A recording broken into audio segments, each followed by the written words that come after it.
welcome to a special Eid al-Adha episode of. I was focusing too much on the pronunciation of Eid al-Adha that I lost my tongue.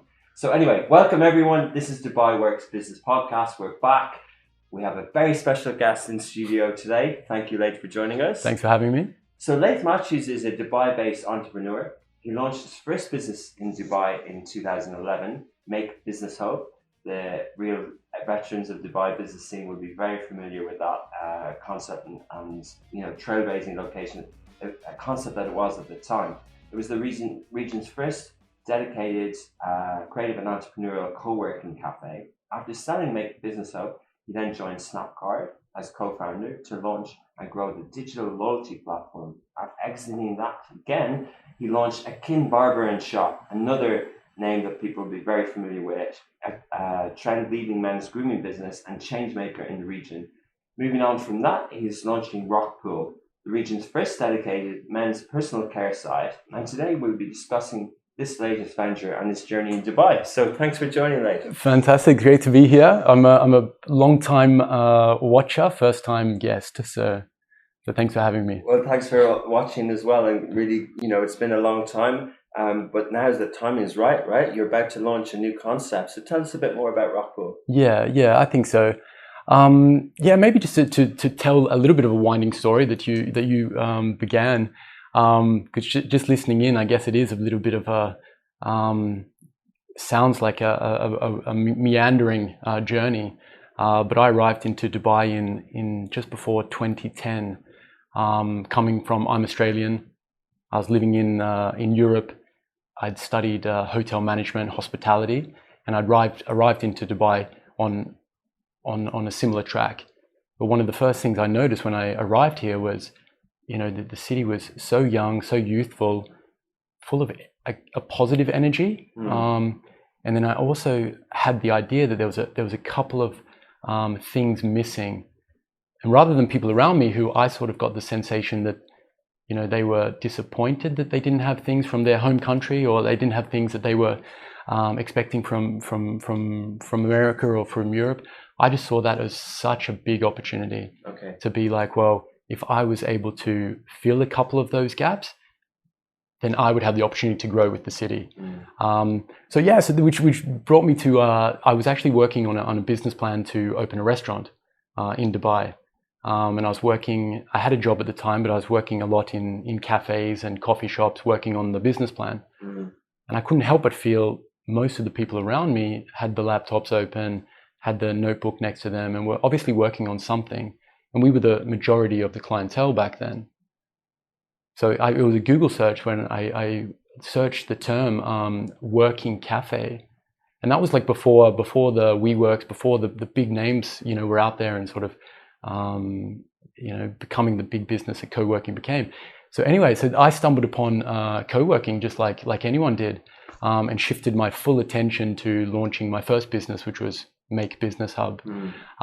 That's pretty important to the story because like back then, like 2010, 2011, early doors for this entrepreneurial uprising, I guess you could call it, that you've observed and you've been a part of, and I've later been a part of as well. But back then it was like we had a space called Make. It was a cafe, but it was also like dedicated to entrepreneurial activities, events, gatherings, anything that you could imagine. We were throwing ourselves at to sort of nurture this community. So back then I met like all the guys from the large tech, from Google to Facebook to IBM to Cisco. All of the big guys were sort of hanging out there. The early beginnings of the venture world from Dubai, they were hanging out there as well. And the young entrepreneurs and freelancers were hanging out at Make as well. So coming from a food and beverage background, I found myself in this sort of like epicenter of entrepreneurial thinking and early startup culture. Which then I was, fully taken by it. I think I was always an entrepreneur at heart. I always knew that I would have my own business, but back then it was a restaurant because that's what I had studied, etc. But then I was well and truly had the the bug, had the book. yeah. So yeah, let's go with that conversation as well, because it is fascinating. Because I arrived a couple of years later, and I lived opposite that venue. It was in the Dubai Marina, if people remember, and it was so refreshing. But also, it had a real community. I remember even picking up books and reading them. I think I read Velocity, the AKQA book there. Like, I distinctly remember lots of things, attending events. It was really something. And I think, people sort of, not only did Dubai not have it, but not everywhere was finding its feet with sort of co-working. Like, to create something from scratch, like, did you kind of give up the business plan that you were working on, and did you go about this in that way? And did you kind of sort of fall into it, and, as you said, caught the bug where you're like, right now I'm one of these guys? Well, it was interesting because, like, my business plan was a food and beverage business plan. I remember it was your own business plan. It wasn't something you were executing for someone. Yeah, no, absolutely. Yeah, because the funny thing was, I was working on my first business, and that was going to be a restaurant. So someone helped me by giving me a financial forecast sheet for one of the larger restaurants that were operating at the time in Dubai, and that was a big help for me, to help me to lay out the concept next to a bit more of a financial forecast. So I was working towards that, and then when I shifted the idea from restaurant to co-working space, I still had the business model at its core, which was we commercialized through food and beverage. What was interesting, and I still think this is relevant today, is even though co-working has grown and co-working has became something so critical to a lot of people and really sort of mainstream across the world for people's work habits and work environments, the thing about Make, it was a truly entrepreneurial venture. Like, I had to pay the bills, I had to pay the staff, of course, I had to pay the electricity. So everything that we did, we were sort of hustling. We were doing like 3 or 4 events a week, which was wonderful for the community. You know, Make Food was an entrepreneurial event around food, Make Fitness, an entrepreneurial event around the fitness industry, Make Fashion, etc., etc., etc. These were wonderful for like helping to share the passion and get people together and share the knowledge. But at the same time, that was helping to drive my business. Do you know what I mean? So like, we were a startup space with a startup soul, startup right at the beginning. Like, you know, from the core, we were as much in the hustle as any of the entrepreneurs that were sort of working from the space. I don't know if it was like around the same time, but like all the books that you were reading, I was reading the same books.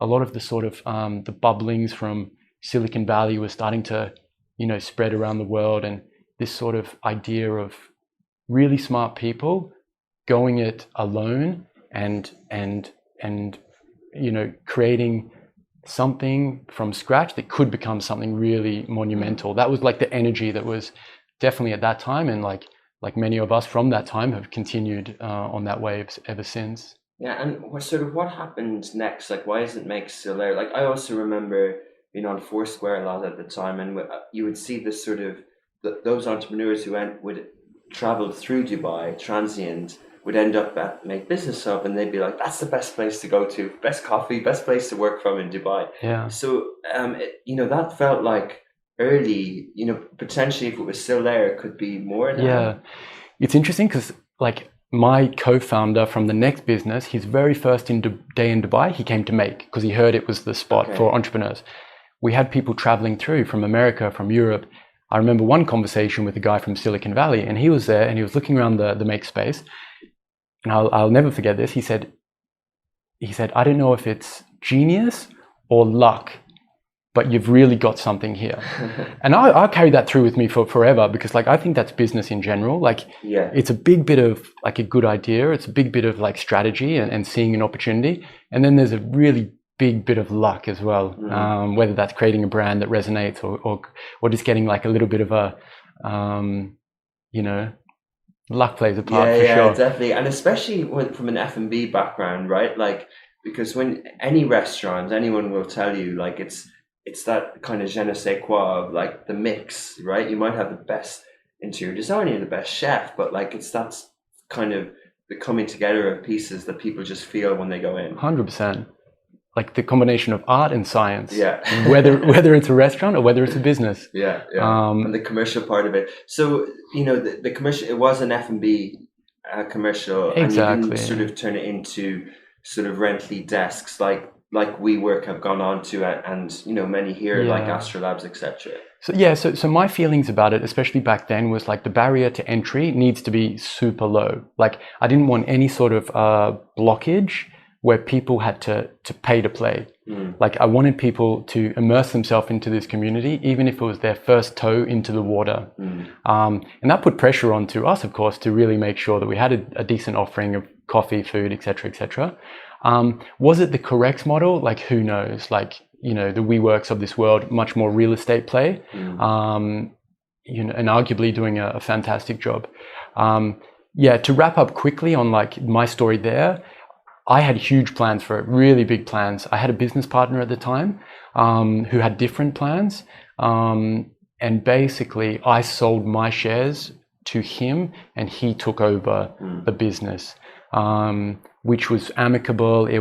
Everything was absolutely fine. But I can't really judge whether did it reach its potential, because it wasn't myself on the steering wheel at the end. Yeah. And again, there's kind of different ideas, but there's also two businesses in one, right? A cafe F&B pure play is very different to a co-working space or a real estate place. So absolutely, it's kind of lots of different things together. And I think I could talk about co-working all day, because my life is co-working. Like literally, I've never paid a lot for office spaces, because I know I get my energy from these sort of environments. But still, the places that I prefer most are fully functional F&B venues. Really? Yeah, because I like the energy. I like the changing faces. I like the music. I like the dynamisy of the place. Whereas I find a lot of co-working gets flat, and unless someone's really in there stirring the pot and stirring the culture, it doesn't live up to what it's there to do actually. Fascinating. That's actually a lot of the commentary out of the US of the kind of comeback of WeWork at the moment. Like co-working is a nice term because it's like co-living and there are other people there, but actually you're not co-working. You never actually have brainstorms with the other startup. You're kind of co-inhabiting a workplace, but you're not actually co-working. So I think I kind of understand, and we started off in a co-working space as well, which was amazing, but I definitely understand where you're coming from, and I know you found a lot of cool cafes at the moment in Dubai that you're doing your new ventures of as well. For launching Rokpool, you mean? So getting onto Rokpool. So no, we can keep going. No, that's absolutely fine. And with Rokpool, we actually have a beautiful office. Actually, we're established through In5, which is a wonderful platform within Dubai, and I'm sure most of your listeners will know about it. But they have In5 technology, In5 design, and In5 media. And what they do is they offer sort of like co-working or supported rates for the office setup, and they offer the company like ours to exist within an ecosystem of other like-minded companies. So it is wonderful, and we're really having a lot of fun with In5. So early on with the conceptualization of Rokpool. So Rokpool is an e-commerce, dedicated e-commerce, specialized in men's personal care. So specialization, dedication, and expertise around skincare, hair care, shave, styling, and smart supplements. So that's grown a little bit, the categories as we've grown. Just understanding that like if we do have this holistic approach to men's personal care, then we wouldn't want to leave out one or two of these categories as well. So men's personal care. So again, is this sort of a continued thesis, and we can go back to some of your other ventures, but is this again a spotting, kind of 10, 12 years in Dubai, a gap, like your barber venture, etc., a gap that's not here, and how did you kind of go about spotting that gap, but also the kind of macro trend around men personal care as well. Yeah. So after Make, going back to the Yeah. to the road, how we got here. After Make, I launched. I partnered with a young German-Irani entrepreneur, really special character called Alborz Tufani. Many people, as part of the ecosystem here, would remember Yeah. and know Alborz fondly. And we set off to launch digital. It was an application all based around customer loyalty to some of your favorite coffee shops, and so it was something that we were very much deep into, and we had a lot of fun growing that company over the next few years. Snapcard, exactly. And that was an interesting time in the timeline of Dubai as well, where a lot of people were getting excited around the possibilities of applications, the possibilities of technology, and we were one of them. We were one of a couple of companies, and we grew it to a certain level. But at least at one point, I felt I was missing the physical touch, to be honest. And paired with that, I couldn't help but see the opportunity for a little bit more of a tailored men's grooming approach. So I'd been living in Dubai already 5 or 6 years. I had always struggled to get a decent haircut, in my opinion, or if I was getting a decent haircut, I was paying a lot for it. But coming to this region, I had found myself getting more and more into beard culture. So meaning like I had a place to go and get my shave done, and that was a once a week thing. And then I would have another place to get my hair cut, and I wouldn't mix them, basically. Wow. Okay. And then I couldn't help but feel like, yeah, but this experience doesn't suit me here, and it doesn't suit me here. So we must have an opportunity to create a more user-centric, user experience idea to pull in really world-class haircuts and sort of best-in-class shave culture. And we did, yeah. So we launched Akin Barber and Shop in 2015. We were ahead of the curve. We were one of the first to hit the ground here in Dubai, but certainly the trend was coming. And then I think once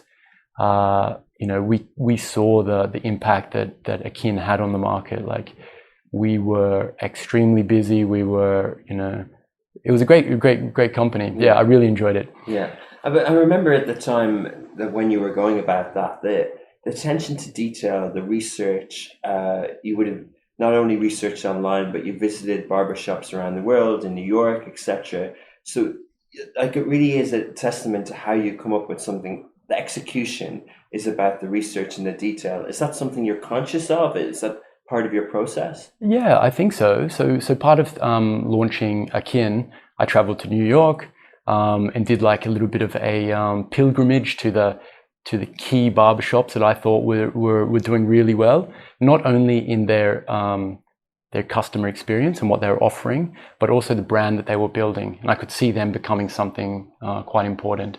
I traveled to Stockholm to do the same thing because I felt like this Scandinavian aesthetic was something that I had always appreciated, and I felt like maybe if a blend of Scandinavian and New York could be something quite interesting here in Dubai. So yeah, absolutely. I think that's very important when you're setting up anything, to do your research and look at sort of best in class examples of. But at the same time, like this is a passion as well. So it's like if I can combine travel with research, or if I can combine travel with work, then absolutely, yeah. And again, it was a trend moment, but there's a difference between, is this a business approach in terms of building something once that's beautiful in design and concept and works and is profitable, versus something that's sort of almost franchisable or scalable? Is that something that you're conscious of as well, or? Yes, I think so. Like building the brand Akin Barber and Shop, I had aspirations for it to be, to grow vertically. I wanted multiple venues, so whether they were ours or joint ventures or franchises, that was in my vision for how it would grow.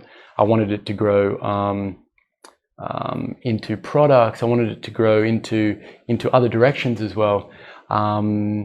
So So that was the brand that you created in that as well. Exactly.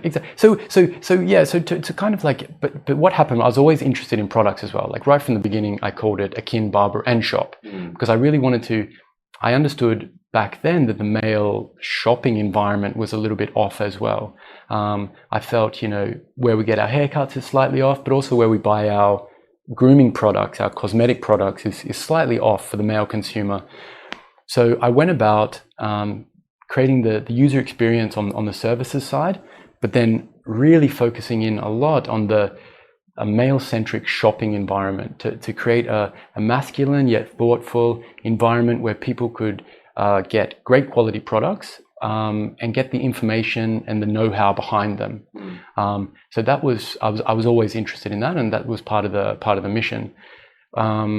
Right from the beginning with Akin, I was reaching out to brands that I thought were amazing from Europe to Asia to America, and building these relationships, getting to know the owner, the founder, working out ways to bring the products to Dubai and sell them to the consumer here through the shop. Yeah. One thing that I found, like the sophistication, when we hit the ground with Akin in 2015, was the right time for the sophistication of the market at the time. Guys were looking for great haircuts. They were looking for great beard service. They were looking for an environment that was a little bit more tailored and personable and suited their personal brand as well. Yeah, and a higher quality of service and things like that. Absolutely.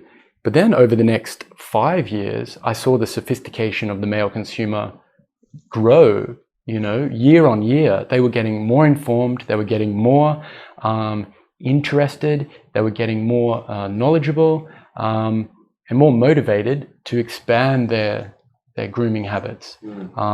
So while it might have started with a nice beard trim and a haircut, guys were really interested in like what's better for the hair, what's better care, how can I, or what products can I use? Okay. Skincare, the same thing. And it was interesting because I was into it, I was researching it, I was speaking with like some of the best and fairest in the world. And then I was able to have the sort of consumer right there at my, within arm's reach as well. And people started to really look to me as something of an expert. And I could see myself as, well, no one else is really filling this space. And I really enjoy it. So I'm not a barber, I'm not a technician of any sort, but I would often spend time in the shop because I enjoy it and I enjoy to be with our customer. And I would start having more and more conversations with the customer about personal care routines, actually, which sort of brought me to the idea that, hey, I want to get more into into this specialization. I've always been a fan of digital, even before Make days. After Make, I went into digital, but I've always been a keen fan of like, the tech space. Yeah. So then I had the feeling that like I see the motivation of the male of men in general. I see this as not a niche interest as potentially people used to perceive it as, like, some men are into look after themselves. I started to feel like, no, it's almost all men are interested in looking after themselves. All men are interested and motivated to look and feel their best self. Okay. And as you know, we've had conversations about this before. I'm very much interested in mindset and arriving at a mindset to allow you to do your best, reach your potential. And I feel that looking and feeling your best self plays a part of that, of finding that mindset as well. So yeah, then I just basically like dove in like hard directly into the idea that I was going to create a dedicated e-com. It would not be focused only on the UAE. It would be focused on the GCC, which would give me a larger market to go after. I would launch this business with a very clear mantra or belief that men are motivated, but they need better understanding. They need better knowledge. They need better guidance and even mentorship to bring them from interest into full adoption. And that's where I see Rokpool playing exactly at the moment. Fascinating. So it has kind of evolved from, and thanks for sharing the backstory from sort of those different ventures, but especially akin and spotting the products, and that these products, not only are they not in the market, the information around them isn't there as well. So Rockpool is an e-commerce play around male products as well. We've had it recently, and it's testament to, again, you spotting the trend, but we've had a lot of entrepreneurs in the beauty space. Like, it's a huge category. It's taken off, is it not? And especially in this region, like, did you do some research around the beauty category as well? Yeah, beauty is humongous, as you know. There are some massive examples locally, huge success stories locally, and of course internationally. The female beauty sector is huge and getting huger, and very well sort of catered for. So whether it's a multi-brand site similar to what I'm launching for men, a good example, a simple example is Sephora for women. Yeah. Sephora is multi-brand. They also have their own products, but they offer such an amazing consumer experience for the female demographic. Okay. The female demographic who understand, who love, who appreciate, who enjoy skincare, the beauty side of things. Yeah. Would love the shopping experience of Sephora. For the male, and me included, I find it a little bit overwhelming when I either were to arrive on the website of Sephora or arrive at their shop. So even though it's best in class for female, for men it's not quite the right mark. But then take that a little bit further. I know I'm not answering your question perfectly, but into the sort of like cosmetic floor of a department store. That again, like I've known that for years and years, that this was not the perfect experience that I'm looking for, even though I'm interested in these products. So while the beauty side of things in the female space is huge, it's done in a very different way. So girls will arrive at a e-com for cosmetics or beauty or skincare, and they're relatively well informed. So the way that they shop, they're shopping based around price, they're shopping based around ingredients, of course. How I'm looking at it and how we're looking at it at Rokpool is much more around the education, much more around the understanding. So in a way of thinking about the Sephora even as a physical example, that shopping experience. If Rokpool was to do a physical representation, and we might very soon, it would probably be a consultation lab. Okay. It would give you the opportunity to meet, to speak, to understand, without even thinking about purchasing. And then we offer like best in class, world class brands and products. Yeah. Once you've got the greater understanding of what's great for you and what's good out there, you're able to make more informed choices. Fascinating. Yeah, judging by the story that you've told, you do seem like someone who would need the physical as well, interaction as well. So it's amazing. But rather than bluntly saying that men are uninformed around personal care, it's more that this type of business sort of is another trend in terms of merging content with sort of product and purchasing and a curated sort of experience as well, rather than sort of pure play, let's click on some buttons and drive the price down, and let's focus on that sort of performance part of e-commerce. You're trying to kind of do a more holistic approach, not just to male products, but a holistic approach to the brand and what it offers. Absolutely. And switching back again to the reason why we've set up at In5, we've actually set up the In5 Media Hub. Yeah. Because this business for me is more than anything content. Yeah. Really great quality content, great quality storytelling that helps the male consumer to understand in a cool, fun, efficient way. But yeah, that's how I see this business, where almost content first, education first, guidance first, and then a world-class e-com that we commercialize through. So, touching on some of the kind of things that you mentioned, hair care, skincare, styling products, smart supplements. If I mention those terms to people right now, they will never think of them together. They will think of, okay, skincare, yeah, cool, I get that. Maybe in my weekly shop or at the airport. Hair care, yeah, that's the barber. Styling products, again, similar to different, maybe I might buy them while I go to the hair shop, and then supplements maybe in the pharmacy. So, is there something wrong with that, or how can people kind of be more informed, and what products, how advanced has these products come for the kind of uninitiated? Yeah. And I should say now, like, there's a lot of guys out there who are super well informed, and they're very well educated, and I'm meeting more and more of these guys on the journey at the moment. Yeah. And that's wonderful, and that's because it's such an interesting category as well. The ingredients, to understand why you would use something for which effect, like it is super interesting. There's a science and there's a medical element to it. 100%. Yeah. And in many cases, and especially what we're interested in and dedicated to, is looking for the clinical trial that proves the claims. So we're looking for that best of science, best of nature, but proven ingredients. So we definitely look at this as a holistic opportunity.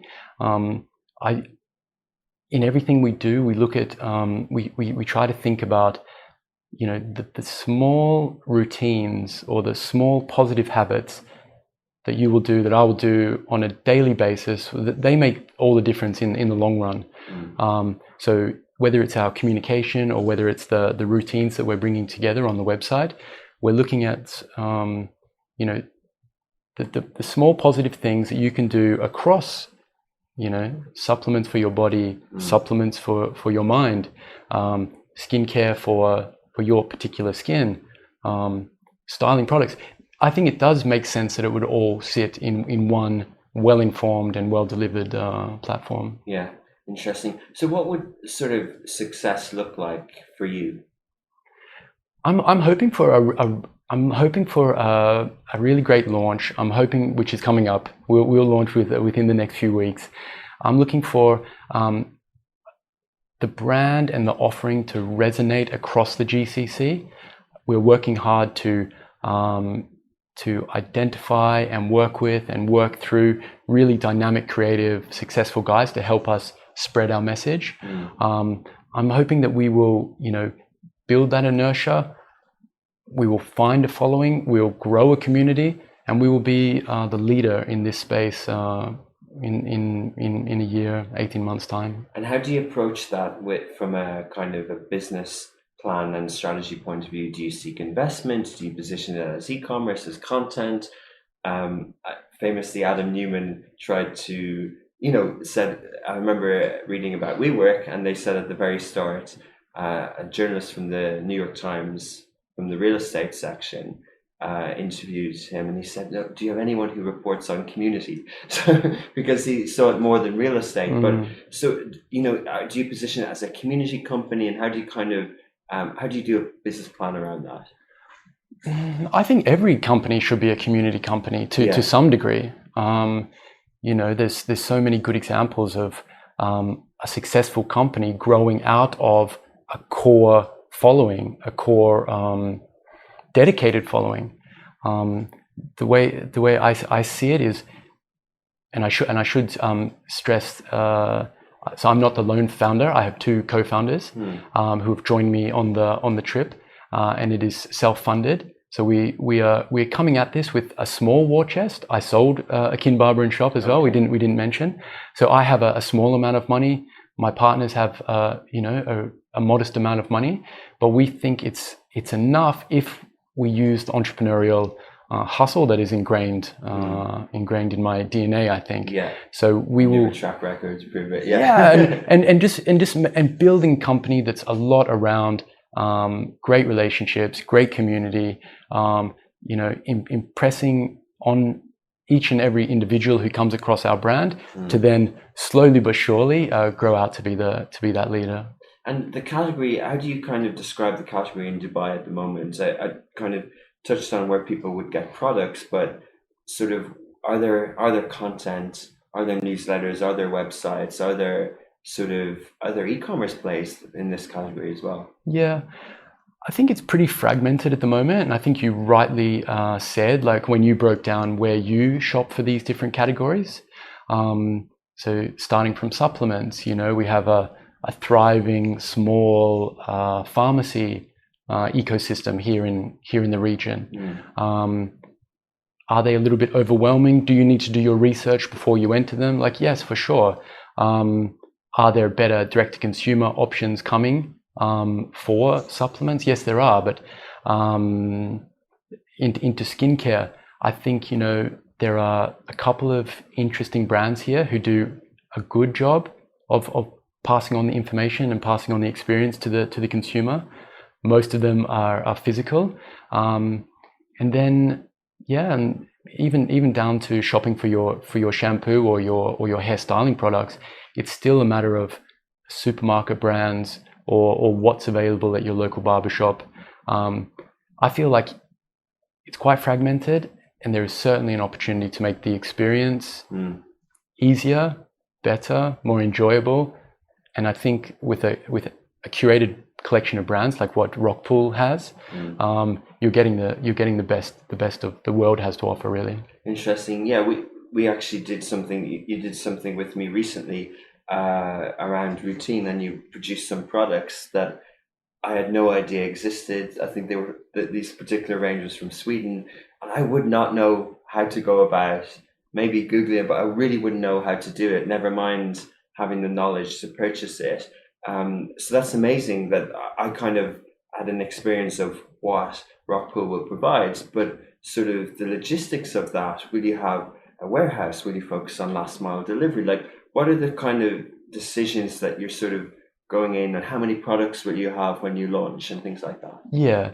So we thought long and hard about this, of course. We looked a lot into the science and psychology of it as well, to think about, well, a range of choice that was broad enough that the male consumer would feel that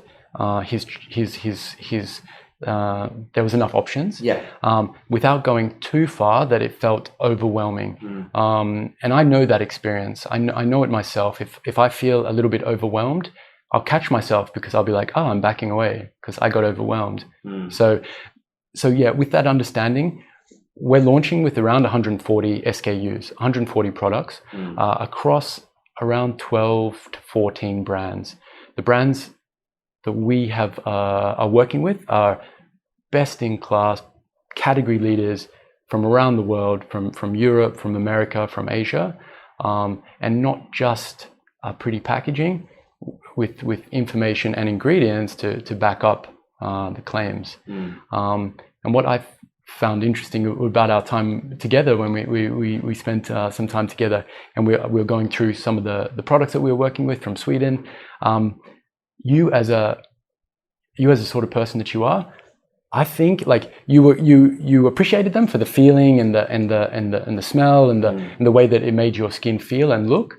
But I think if we gave you, and which we will, a little bit more information and insight and understanding about why that product is important and what do the key ingredients do for you, I feel that you'll greatly appreciate it, and I could see that becoming a more and more important part of your life and routine. Yeah, but and it is that sort of, I know I'm a guinea pig here, a test case for Rokpool, but I think it's like, it is about being informed. It's like with any product choice, if people are more health conscious, they can choose different meal types, different things like that. Any sort of product is about being informed and making a decision for yourself, and then you can know what value is and things like that. So it's fascinating on that level.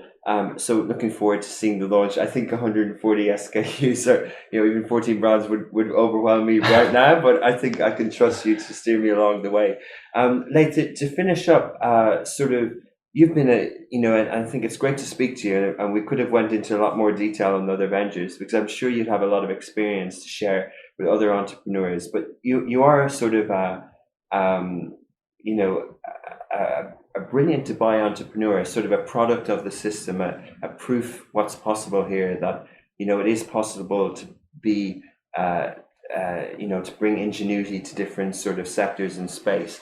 And then you talk about the GCC region, but are you still as positive and optimistic about that excitement that you felt when you first came to Dubai now? And how does that sort of outlook look for you in the coming kind of years? Yeah, definitely. So when I arrived in Dubai more than 10 years ago, I never thought probably that I would be here 10, 12 years later.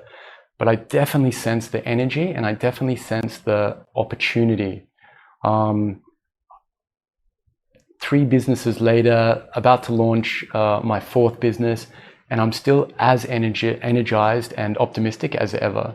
So many times I'll catch myself, having an experience in Dubai, whether it's the In5 Media Hub, where we're set up with access to world-class production equipment, or whether it's where I go swimming, it's a world-class Olympic quality swimming arena.